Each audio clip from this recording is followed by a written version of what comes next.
Oke. Dan di sela-sela suara gamelan ini ada suara lain. Ada suara anak-anak kecil ketawa, tapi bukan ketawa seneng gitu, tapi kayak pura-pura seneng. Nada itu palsu gitu, kayak hahaha gitu, kayak ngatain gitu. Terus ada suara langkah kaki juga, pelan, kayak diseret, kayak orang jalan, tapi setengah badannya tuh mati. Nah itu tuh mulai kedengeran buat nyusul. Nah itu tuh mulai kedengeran juga.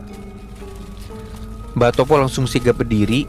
Beliau narik badan Salim buat berdiri, tapi Salim udah kayak nggak ada tenaga di situ. Dan puncaknya di sini, Nat, Moy. Mbah Topo ini sempat ngomong ke Salim buat jangan ngeliat, jangan nengok, dan jangan sampai mata Salim itu berpapasan pandangannya sama mata mereka, dalam tanda kutip. Tapi semua itu udah telat. Dari kejauhan Mbah Topo ngelihat secara langsung detik itu juga. Dari balik arah kabut itu tiba-tiba muncul sosok-sosok aneh, Nat, Moy. Gak cuma 1, 2, 3, gak cuma belasan, tapi ada puluhan. Pakaiannya putih kusut semua, jalannya pelan, ada yang bongkok, ada juga yang ngerangkak. Dan muka mereka tuh gak rusak, tapi kayak dijahit pakai kulit orang lain gitu loh.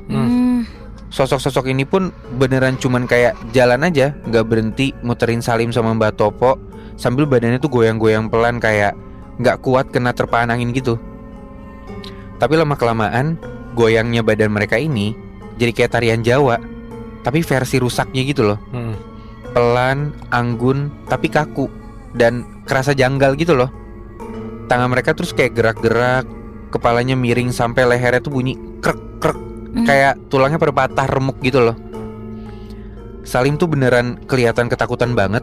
Salim mulai nangis di situ, tapi bukan nangis keras, nangis yang keluar dari tenggorokan mirip kayak orang yang mau mati gitu loh. Mbah Topo di sini cuman bisa diem sambil terus baca doa. Tapi nggak lama dari situ, Salim beneran udah nggak kuat, Nat, Moy. Badannya tuh gemeter kayak kejang lama-lama. Salim teriak-teriak bilang kalau katanya tuh dia ngerasa kayak ditarik gitu dari dalam badan. Otot-otot birunya tuh nonjol dari permukaan kulitnya. Matanya juga pelan-pelan mulai kosong. Mulutnya nganga, kayak sengaja dibuka gitu, kayak orang yang teriak tapi nggak keluar suara apa-apa. Terus kakinya tuh keangkat beberapa senti dari tanah. Dan kata Mbah Topo, Salim tuh kelihatan kayak badannya emang masih ada di situ, tapi jiwa dan sukmanya tuh udah ditarik keluar gitu loh, pergi. Mbah Topo sedih banget sebenarnya karena sadar kalau dia udah nggak bisa nyelamatin Salim di situ. Tapi yang Mbah Topo nggak nyerah lah. Dia nyoba, dia buru-buru ngebuka tas kainnya, ngambil botol kecil, disiram ke tanah, sampai terus baca-baca doa kenceng banget. Dan tanah tuh langsung getar gitu, Nat, Moy. Tapi bukannya ngasih jalan dari arah